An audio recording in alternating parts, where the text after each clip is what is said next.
everyone, my name is Fox Rental, aka Antman Fox, and welcome to, I don't want to say spoiler corner, because that's just straight up ripping it off from Mr. Walker, but the more in-depth, story in-depth of Antman, which, if you watched my video beforehand, you then know this one. Hopefully, at some point, I'll be able to actually go with people and, actually watch it with me and give me some feedback on that, too. But, let me just start that up. And this movie is pretty awesome. Like I said before, it's Marvel's Mission Impossible. If Captain America is James Bond, Ant-Man is Mission Impossible. But the movie was extremely good. It wasn't like just like, oh, he can shrink down and stuff like that. He grows back up. A lot of it revolves around, of course, Scott, who gets out of prison. Who's been known to be... Oh, crap, I should have said this in the last one. Well, anyways, Scott... I know, this is going to be the one where I talk about more about the movie, but Scott just gets out of prison. It turns out he did an extremely well burglaring, because he says he doesn't like being called, a robber or something like that, because that's considered... is considering our best thief or something like that, because there's a threat in that. When a burglar doesn't, he's a cat burglar. But he's supposed to be one of the greatest burglars there is. He did one thing that got him stuck in prison, which we open up actually in the past, 1989 or something like that, is a while ago, where Hank Pym is basically found out that his company, people in his company behind his back, were trying to create the Pym particles. Pym particles being what allow Ant-Man, and what Hank Pym being the first Ant-Man, the ability to shrink and grow whenever they want. Of course, if you've seen the trailers, you probably know that. But he goes through... there's a pretty good messing... Like, first part of this movie, he slams the dude into the desk because he talked about his wife, how his wife died. He talked about how his wife died, he says that his wife died. They don't give us on how he dies yet. But as the story progresses, we see Scott, his friend, fast forward up to now. Scott is getting out of prison. He's living basically with his roommate, who was also his cellmate in jail, because he just got out of prison. Who was also his roommate in jail, who got out earlier, who is played by the same dude who plays the gangbanger / hitman in 30 Minutes or Less. Dude is freaking funny.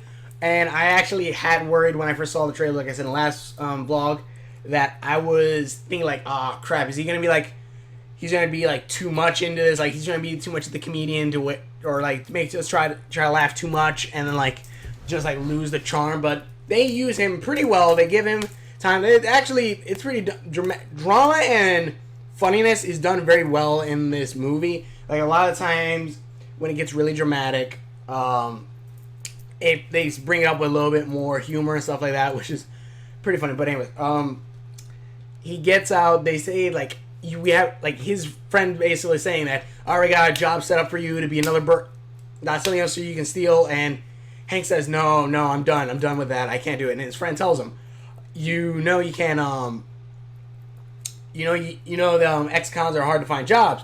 He's like, yeah, but don't worry, I'll be fine. Fast forward, Red Robins? No, Baskin Robbins. He's working as a cashier dude, and there's this freaking idiot asking for some hot meal at Red Robins. But anyways, that was actually pretty funny too. It didn't like beat that joke to death like in the beginning, but like it was pretty funny. And like a lot of people worry like, oh, this is just gonna be another Star-Lord or something like that. He's cocky, yeah, but he also has like Star-Lord was extremely cocky, but Scott is cocky yes, but he's also like majority of what he's doing is for his daughter, which is why he didn't go turning straight to burglaring for a crime. And then after that scene, after they show where he's working at Baskin Robbins, apparently his boss finds out that he was an ex-con, And so he fires him, but not after saying that after saying he's a freaking awesome dude for doing this awesome heist. I forgot exactly what the heist was, but again, watch the movie for yourself. I don't want to I don't want to give up too much away. But the fight scene, fight scene. My gosh, I'm jumping back and forth in my head. So basically, he then goes to his daughter's birthday party.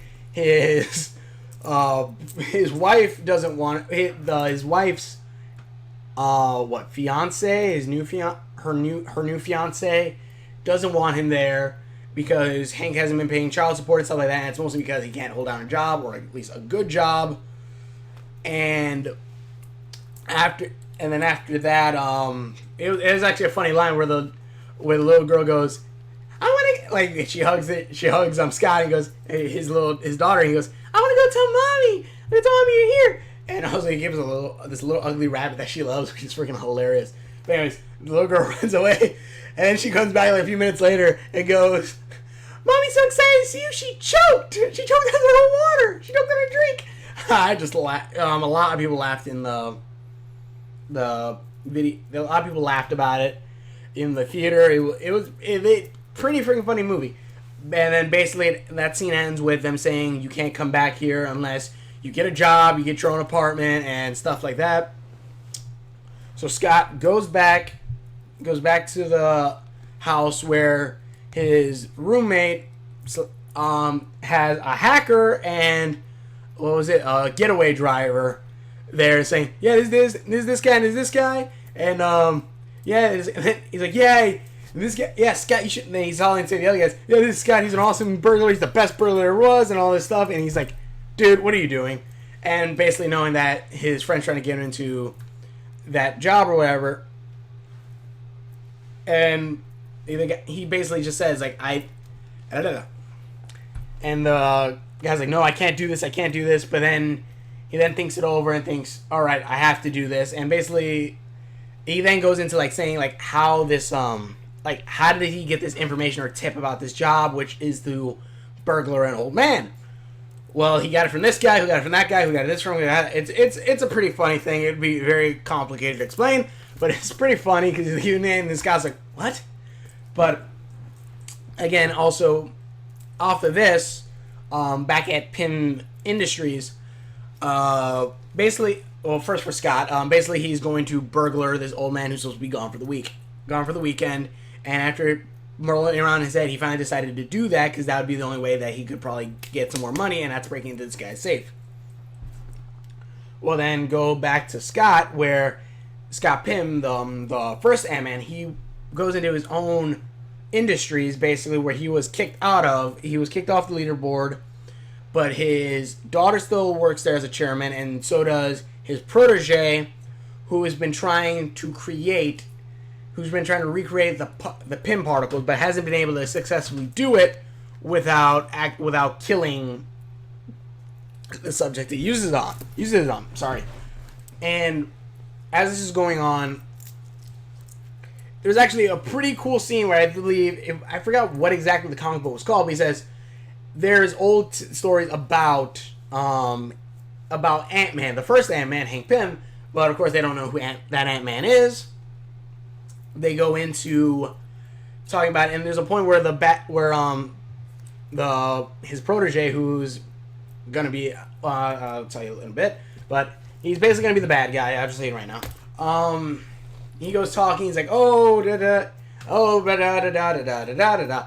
He goes talking, like saying, "The Ant-Man, just a myth, a legend, an extraordinary tale to the mind or something, to boggle the mind or something like that." I forgot exactly what the name was, but the name was the first comic book that Hank Pym was with, because before Marvel bought it, or I believe it was a segment part of Marvel, I forgot much about it, but basically it was a little Easter egg for, it was like Extraordinary Tales, I believe it was, and that was the first comic book that Hank Pym, or Ant-Man, was for. Oh, Hank Pym, because he didn't start off as a superhero, was talked about in, which was a little good Easter egg that I liked. But as it goes into it, he then the protege shows off the Yellow Jacket suit, which is supposed to be a suit that'll allow you to shrink down real small, or a suit that you can wear super small. I forgot how exactly it works. Most of the movie you see it as this, like a little toy, which is pretty cool because it's an actual prop. But you see it as a little toy. You see like a little thing, like he goes through this whole thing saying like, these are soldiers of the future. They'll be able to save humanity from blah blah blah blah blah. You'll be able to help save humanity, be the ultimate spies, be able to take down regimes, scan documents, and all these things without anyone ever noticing they're there. Well, these one group of people were impressed. This one man was not, and he said that he would never be able to sign off on this.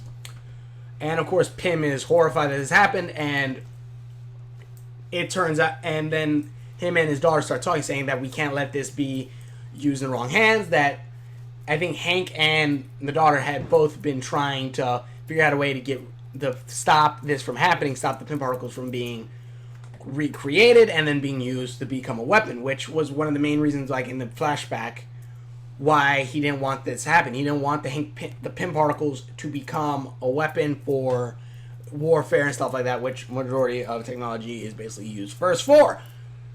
So it goes on to saying, I don't want to waste too much about it, but basically he says, oh, don't worry, I got a guy. Which then, he basically, I got a guy that'll do it. There's an entire scene about, get out of here, Joe. Mosquitoes.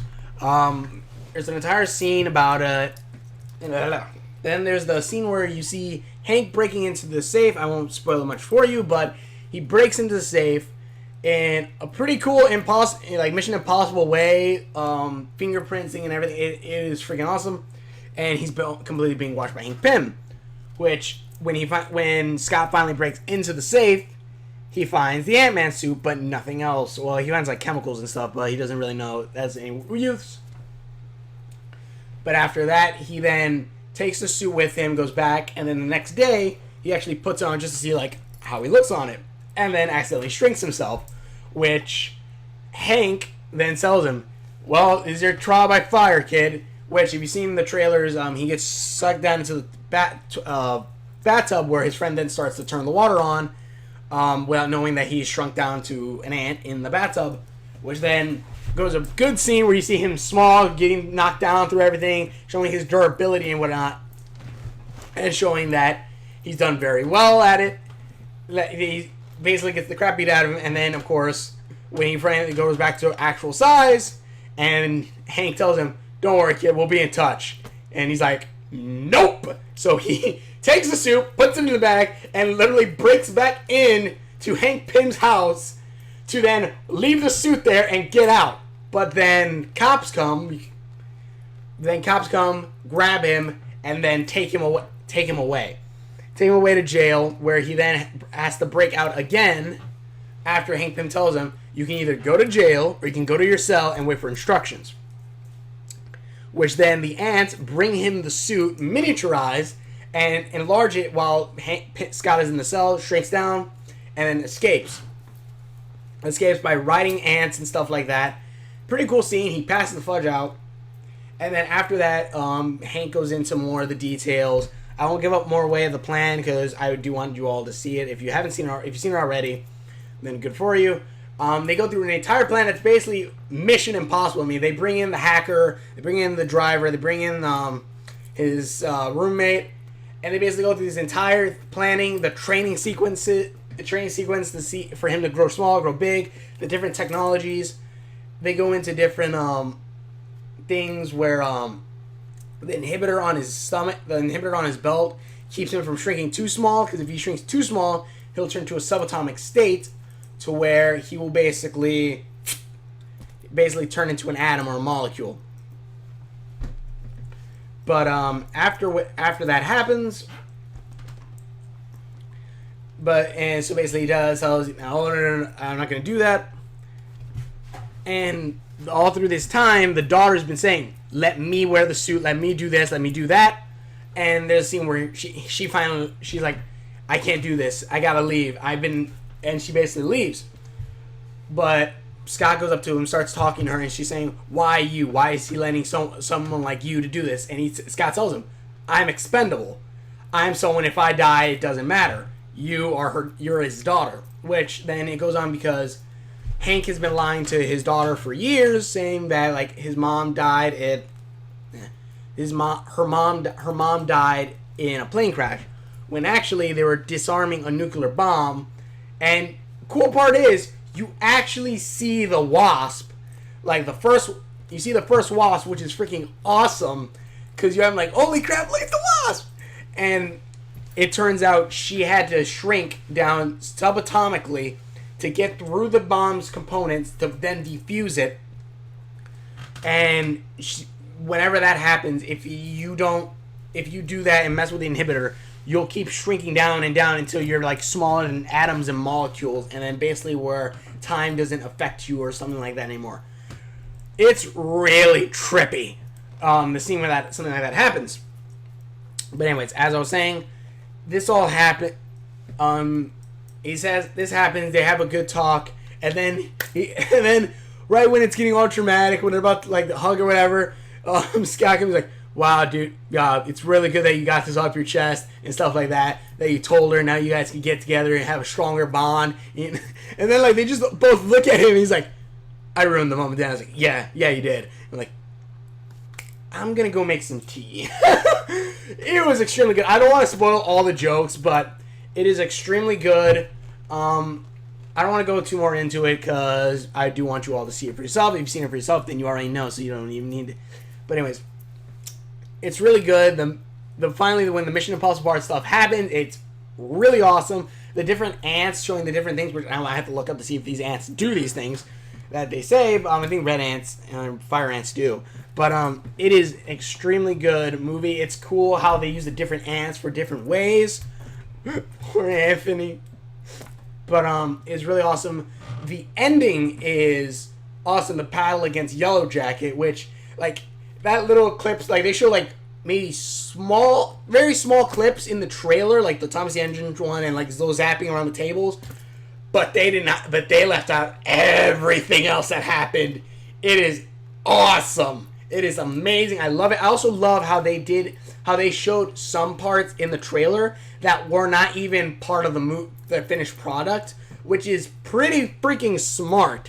Because then, like, we're like, sure, we saw something like the Thomas the Tank Engine train and stuff like that, but we didn't see a lot of the other stuff that happened, which is awesome.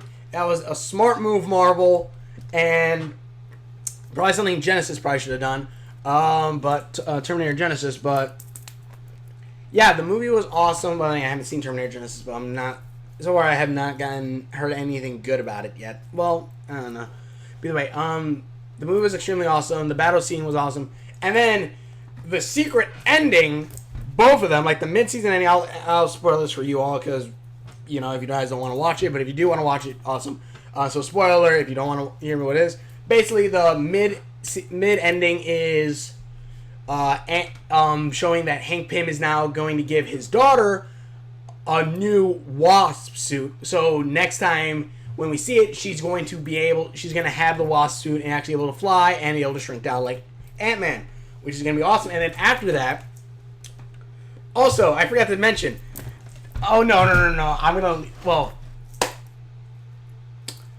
okay. They bring in the Avengers at one point, which is awesome. This is not the secret ending. This is actually in the movie. He goes and breaks into the Avengers' new base. I saw that and I'm like, that is awesome. That was one of the best scenes in that part.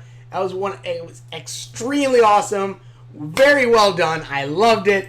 I loved the fight scene in that too. There was a few fight scenes, I remember. Hold on a moment. That fight scene was extremely awesome. I love it. I won't spoil too much for you if you haven't seen it yet, but it was really good. And then the spoiler for like the secret ending, they show Captain America and Falcon talking. Also, another thing, I forgot to mention that too. They mentioned Spider-Man in this movie. They don't mention it by name, saying like, they don't mention it by name saying, he's yeah, we have Spider-Man. No, like at one point, like this one girl's talking, which they go through this whole little story or whatever, like similar like the beginning, about how this guy got the job for Antman for Scott. But there's a point where he says, we got guys who can fly, we got guys who can shoot lightning, and we got guys who can crawl on walls. I'm like, that is awesome. They're basically saying we got Spider-Man, and he's going to freaking be in Civil War. But anyways, speaking of Civil War, the ending is basically an allude to Civil War, the secret ending, where you see Captain America and Falcon talking, saying like, oh, this is not good, we can't tell Stark about this, and stuff like that. Also, they bring up Stark a lot in Ant-Man, which is pretty cool, that Hank and apparently Tony's father had actually met and probably had done not really that good of a friends. By the way, in the secret ending, they're talking, saying, we can't tell Tony about this, we can't tell others about this, and then we cut it to the Winter Soldier chained up to a machine, and you know it's the Winter Soldier because, well, it's him, and also he has the metal arm, which then it cuts off there, and I'm like, fuck! And in the end, then Falcon goes saying, and then Ant-Man's like, Captain America's like, we need someone, and then Falcon goes, I know a guy, and then in the end it goes, Ant-Man will return. They don't say like in the Avengers or whatever, they just say Ant-Man will return, which will most likely be in the next movie coming up, which will be, I believe, Captain America Civil War. I believe that was next week. Yeah, and then next year's, and then after that I think it was Ragnarok. I think Doctor Strange on next year, I forget. But either way, it was an awesome movie. I loved it. Marvel's Mission Impossible. If you haven't checked it out yet, see it for yourself. I hope I didn't spoil too much for you in this spoiler. It's supposed to be a spoiler one. But thank you everyone so much for watching. If you like this video, please check out more videos in the link in the description below that I've done. Please leave a comment below, tell me what you liked about this video. Tell me in the comments what you didn't like about this video. So thank you everyone so much for watching. Yes, I know I'm basically taking from the different guys from Channel Awesome, but honestly, Channel Awesome is freaking awesome. I love them. I really hope they do at some point another video. Get out of here, you ant! Not ant, mosquito. But I really hope they do at some point do another anniversary movie where they're all together. NC, the Nostalgia Critic, Linkara, and the Cinema Snob are like so far the only three that I've seen. All three are awesome. I haven't seen any others yet, but I might look into it soon. And yeah, Ant-Man, awesome movie. Check it out for yourself. Marvel's Mission Impossible. Check it out. Love it. It is awesome. Anyways, we will. See you later.